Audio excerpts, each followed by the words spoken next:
అందుకే అసలు తులసి కారణజన్మురాలు, లక్ష్మియే తులసిగా వచ్చింది. తులసికి ఒక్కదానికే ఒక లక్షణం ఉంది లోకంలో.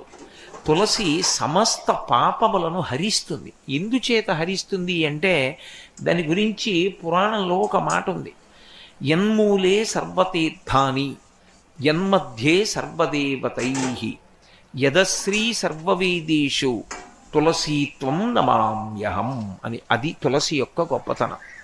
యన్మూలే సర్వతీర్థేషు, తీర్థములు అని ఉంటాయి లోకంలో. అసలు తీర్థయాత్రకి వెళ్ళామండి అంటారు. తీర్థయాత్ర అన్న మాటకు అర్థం ఏంటంటే, మీరు దేవాలయానికి వెళ్ళి ఒక దేవాలయంలో ఉండేటటువంటి మూర్తిని మీరు దర్శనం చేసి వచ్చారనుకోండి, మీకు ఎంత పుణ్యం పడింది అని అడిగితే చెప్పడం చాలా కష్టం. చాలా తక్కువ పుణ్యమే పడుతుంది, నన్ను నమ్మండి, యథార్థం చెప్తున్నా. అవును. అదేం పెద్ద పుణ్యం ఏం పడిపోదు. అందుకే దేవా